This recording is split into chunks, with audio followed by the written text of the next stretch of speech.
Dear students and dear friends, मैं विकास स्वागत करता हूं अपने चैनल पॉलिटिकल साइंस एसपीएम में।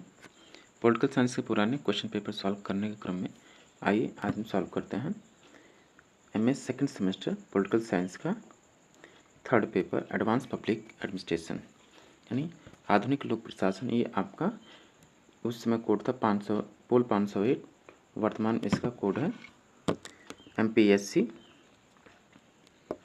513। इसका कोड चेंज हो गया है। लोक प्रशासन का कोड वर्तमान में MPSC 513 है। उसी को सॉल्व कर रहे हैं क्योंकि आपके एग्ज़ाम बेहद नज़दीक हैं, तो इसके लिए बेहद ज़रूरी है कि आप पुराने क्वेश्चन पेपर अवश्य सॉल्व कीजिए। ऐसे आपका एग्ज़ाम पैटर्न, क्वेश्चन पूछने का जो पैटर्न है, कहाँ से क्वेश्चन पूछा जा रहा है और हमारी कितनी तैयारी है, ये पता चल जाता है। तो आप इस हिसाब से फिर से तैयारी कर सकते हैं। तो आइए सॉल्व करते हैं MA सेकेंड सेमेस्टर का थर्ड पेपर MPSC 513 जो कि लोक प्रशासन है। इसका क्वेश्चन नंबर 1 है। हाँ, अगर आप चैनल पर नए हैं तो प्लीज़ आप चैनल को सब्सक्राइब कीजिए, वीडियो को पूरा देखिए और अपने दोस्तों में भी शेयर कीजिए। और आपको लगता है कि किसी क्वेश्चन का आंसर गलत है तो आप कमेंट बॉक्स में अवश्य कमेंट कीजिए कि इसका आंसर ये होना चाहिए। तो आइए क्वेश्चन नंबर 1 देखते हैं। लोकसभा में अविश्वास प्रस्ताव प्रस्तुत करने के लिए कितने सांसदों की आवश्यकता होती है? 80, 140 सांसद, 160 सांसद या 50 सांसद? तो लोकसभा में अविश्वास प्रस्ताव प्रस्तुत करने के लिए कुल सांसदों की आवश्यकता आपकी 50, यानी ऑप्शन डी सही होगा। नेक्स्ट क्वेश्चन है क्वेश्चन नंबर 2। प्रशासन पर नागरिक नियंत्रण का सबसे कारगर उपाय क्या है? चुनाव, दबाव समूह, सलाहकार समितियां या जनमत? याद रहे आपसे पूछ रहा है प्रशासन पर नागरिक नियंत्रण, सिटीजन्स कंट्रोल ओवर एडमिनिस्ट्रेशन। तो इसकी सबसे बढ़िया जो उपाय है पब्लिक ओपिनियन है, जनमत है। नेक्स्ट क्वेश्चन है क्वेश्चन नंबर 3। प्रशासन पर न्यायिक नियंत्रण किस संदर्भ में होता है? प्रशासन पर जो जुडिशियल कंट्रोल है किस संदर्भ में होता है? कानून की गलती, तथ्यों का पता लगाने में गलती, अधिकार का दुरुपयोग या कार्यविधि की गलती? तो न्यायिक नियंत्रण इस संदर्भ में होता है कि एरर ऑफ प्रोसीजर, जो प्रोसीजर है आपने उसको सही ढंग से किया है कि नहीं। ऑप्शन डी सही होगा, कार्यविधि की गलती। क्वेश्चन नंबर 4 है लोक प्रशासन पर कार्यपालिका के नियंत्रण का निम्न में से कौन सा उपकरण नहीं है? तो कार्यपालिका पर नियंत्रण का उपकरण आपका पावर एंड रिमूवल हो सकता है। ये कार्यपालिका किसी को नियुक्त कर सकती है, उसका निष्कासन कर सकती है। फिर है लाइन एजेंसीज, ये भी सही है। जनमत को अपील, ये जनमत को अपील नहीं कर सकती। और लोक सेवा संहिता ही सही है, इसलिए इसका आंसर ऑप्शन सी, जनमत को अपील कार्यपालिका का नियंत्रण नहीं है। क्वेश्चन नंबर 5 है निम्न में से कौन सी संसदीय समिति का अध्यक्ष निरपवाद तौर पर शासक दल का होता है? सार्वजनिक प्रतिष्ठान समिति या सार्वजनिक प्रतिष्ठान समिति या सार्वजनिक लेखा समिति यानी PAC या आकलन समिति? तो इन तीनों का जो अध्यक्ष होता है विपक्ष की तरफ से होता है, लेकिन जो एस्टिमेट कमेटी है, आकलन समिति है, इसका अध्यक्ष शासक के दल की तरफ से होता है। क्वेश्चन नंबर 6 है भारतीय संविधान की कौन सी अनुच्छेद भारत के राज्य की वाद योग्यता पर विचार करती है? तो इसका आंसर है ऑप्शन सी, अनुच्छेद 300। नेक्स्ट क्वेश्चन है भारतीय संविधान की निम्न में से कौन सी धारा में बजट शब्द का उल्लेख किया गया है? आप सभी को पता है भारतीय संविधान की जो बजट शब्द का उल्लेख अनुच्छेद 112 में किया गया है। क्वेश्चन नंबर 8 है बजट तैयार करने का उत्तरदायित्व किसका है? राजस्व विभाग, व्यय विभाग, आर्थिक मामलों का विभाग या बजट विभाग? तो बजट तैयार करने का जो प्रभार है आपका फाइनेंस मिनिस्ट्री यानी वित्त मंत्रालय है, उसका एक डिपार्टमेंट है, डिपार्टमेंट ऑफ इकोनॉमिक अफेयर, ये करता है। ऑप्शन सी राइट आंसर होगा। क्वेश्चन नंबर 9 है बजट अधिनियम को निम्नलिखित चरणों को सही क्रम में रखिए। जो बजट अधिनियम है उसमें जो क्रम है सबसे पहले और लास्ट में क्या होगा? तो सबसे पहले होगा आपका उसका बजट का विधायिका में प्रस्तुतिकरण, फिर उस पर आम बहस होता है, फिर अनुदान मांगों पर मतदान, और फिर विनियोग विधेयक, और लास्ट में वो विनियोग विधेयक आपका वित्त विधेयक बन जाता है। तो इस हिसाब से आपका ऑप्शन बी राइट आंसर होगा। क्वेश्चन नंबर 10 है, भारत में निष्पादन बजट का प्रारंभ किसकी सिफारिश पर किया गया था? तो भारत में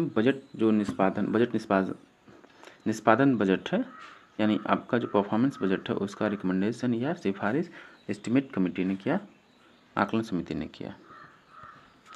क्वेश्चन नंबर 11 है, लेखानुदान कब पारित किया जाता है? लेखानुदान कब पारित किया जाता है? मांगों पर मतदान के बाद, आम बहस के पहले, आम बहस के बाद, या मांगों पर मतदान से पहले अथवा आम बहस के बाद। तो लेखानुदान जो है, the vote on account is passed कब किया जाता है? आम बहस के बाद। ऑप्शन सी राइट आंसर होगा। क्वेश्चन नंबर 12 है, संयुक्त राष्ट्र अमेरिका की हैच एक्ट 1939 का संबंध किससे है? संगठन का अधिकार, हड़ताल का अधिकार, लोक सेवकों की राजनीतिक गतिविधियां, या समझौता वार्ता तंत्र। तो जो 1939 का हैच अधिनियम है, लोक सेवकों की राजनीतिक गतिविधियों को नियंत्रित करने पे से संबंधित है। ऑप्शन सी राइट आंसर होगा। क्वेश्चन नंबर 13 है, निम्न में से किन देशों में लोक सेवकों को अधिक राजनीतिक अधिकार प्राप्त है? तो फ्रांस में राजनीतिक अधिकार लोक सेवकों को अधिक प्राप्त है बजाय भारत, ब्रिटेन या संयुक्त राज्य अमेरिका के।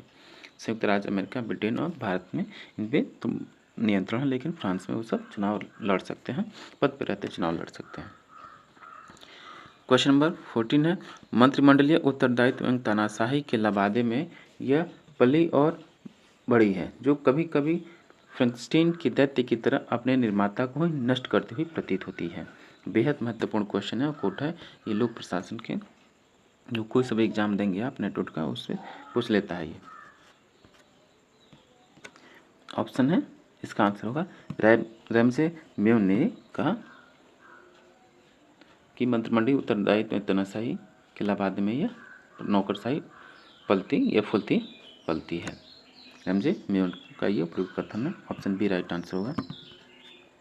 नौकरशाही संसदीय जनतंत्र की कीमत है। नेक्स्ट क्वेश्चन है क्वेश्चन नंबर 15। ये कथन किसका है कि नौकरशाही संसदीय जनतंत्र की कीमत है?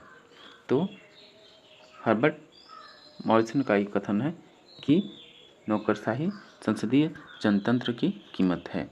ऑप्शन डी राइट आंसर होगा, हर्बर्ट मॉरिसन। क्वेश्चन नंबर 16, नौकरशाही का 4 स्तरीय वर्गीकरण किसने किया? तो नौकरशाही का 4 स्तरीय वर्गीकरण आपका एफ.एम. मार्क्स ने किया। ऑप्शन बी राइट आंसर होगा। क्वेश्चन नंबर 17 है, पद वर्गीकरण की प्रणाली कहाँ सबसे अधिक विकसित थी? जो आपका सिस्टम ऑफ पोजीशन क्लासिफिकेशन था, सबसे ज़्यादा कहाँ विकास किया? तो ये अमेरिका में विकास किया। पदों का वर्गीकरण सबसे ज़्यादा विकास आपका यूएस में हुआ। क्वेश्चन नंबर 18 है, एक अच्छे कलेक्टर का घर अक्सर ही किसी सहायक कलेक्टर का दूसरा घर होना था। यह कथन किस चीज़ महत्व को बताता है? तो ये अनौपचारिक या इनफॉर्मल ट्रेनिंग को प्रदर्शित करता है और ये कथन आपका एप्पल बी का है। क्वेश्चन नंबर 19, इनमें से कौन सा बेमेल है? न्यू डेस्पोटिज्म ये हवार्ड कहता है, यानी नौ तानाशाही नौकरशाही को वो नौ नई तानाशाही बोलता है हवार्ड।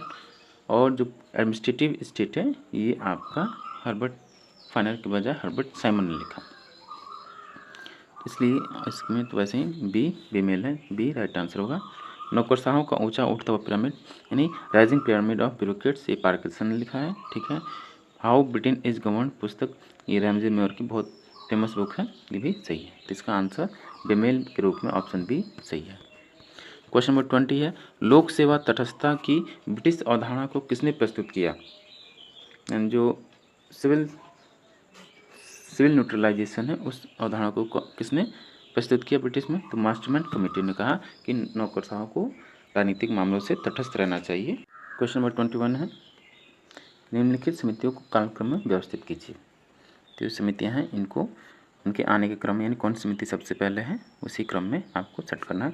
तो कृपलानी समिति 1947 में आई, संथानम समिति 1962 और टेकचंद समिति 1945 और ये दिसंबर 1947।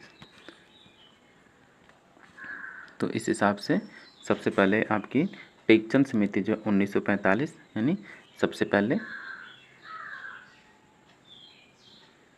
3, फिर उसके बाद है आचार्य जैविक कृपलानी समिति 1947, 3-1, फिर विवियन बोस और लास्ट में 2 संथानम समिति। इस हिसाब से ऑप्शन डी राइट आंसर होगा। क्वेश्चन नंबर 22 है, केंद्रीय सतर्कता आयोग किसकी सिफारिश पर स्थापित हुआ?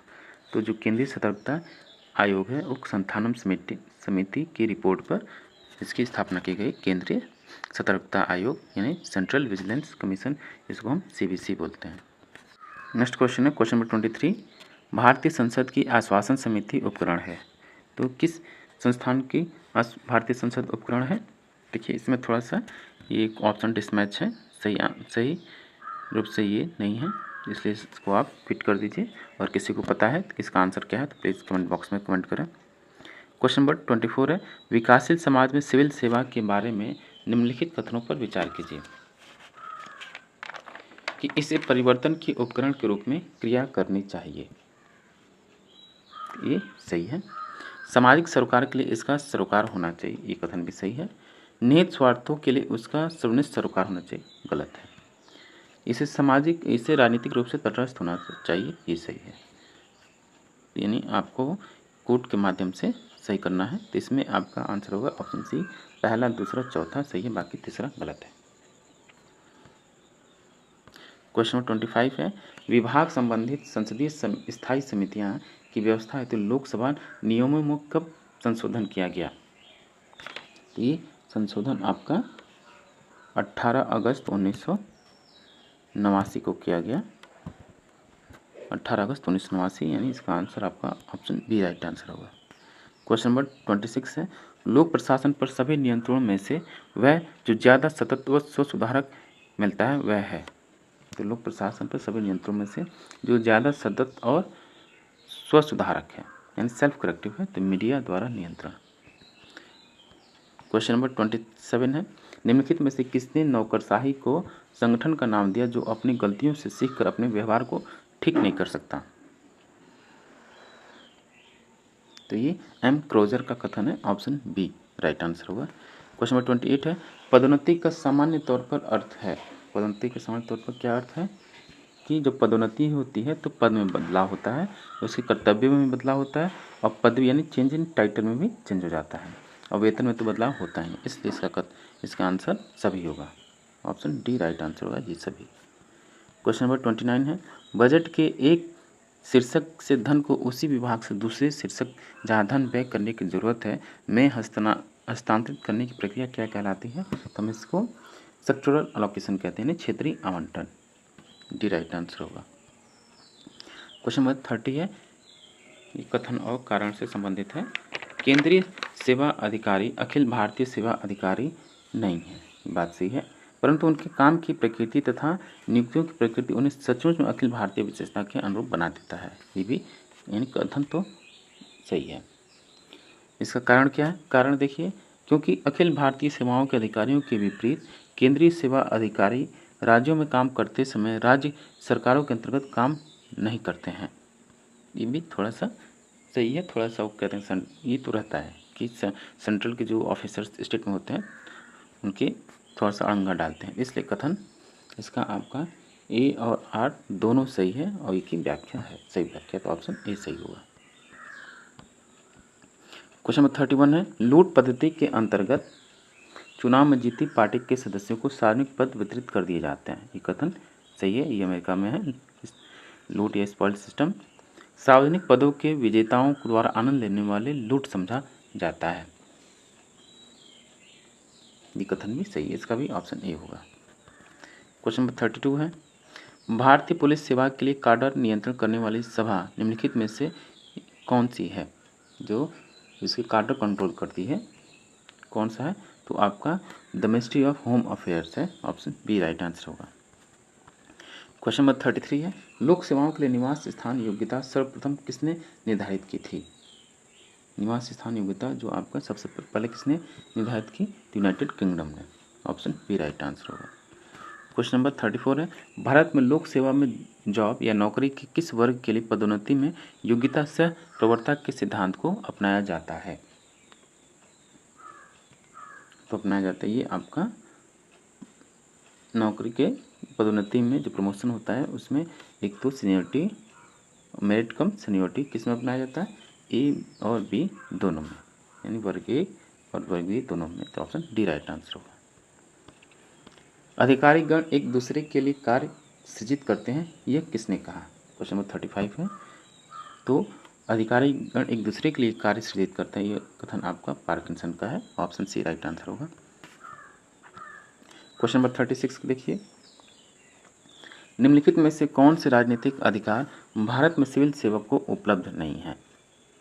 तो भारत में राजनीतिक विचार अभिव्यक्त करना नहीं, भारतीय सिविल सेवक अपना ये विचार, राजनीतिक विचार व्यक्त नहीं कर सकते, राजनीतिक आंदोलन को समर्थन नहीं कर सकते, राजनीतिक दल को वित्तीय योगदान नहीं कर सकते,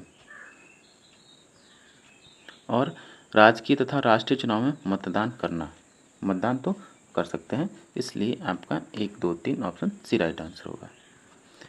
क्वेश्चन नंबर 37 है, लूट पद्धति यह शब्द किस पर प्रयुक्त होता है? तो जो आपकी संरक्षक नौकरशाही है, पेट्रोनेज नौकरशाही है, लूट पद्धति पर इसका प्रयुक्त होता है, और ये आपकी 1883 पेडल्टन अधिनियम से पहले था। 1883 पेडल्टन अधिनियम द्वारा अमेरिका के लूट पद्धति को समाप्त कर दिया गया। क्वेश्चन नंबर 38 है, निम्नलिखित में से किसका वर्णन संपूर्ण लोक कार्मिक संरचना की महत्वपूर्ण वस्तु के रूप में किया गया है?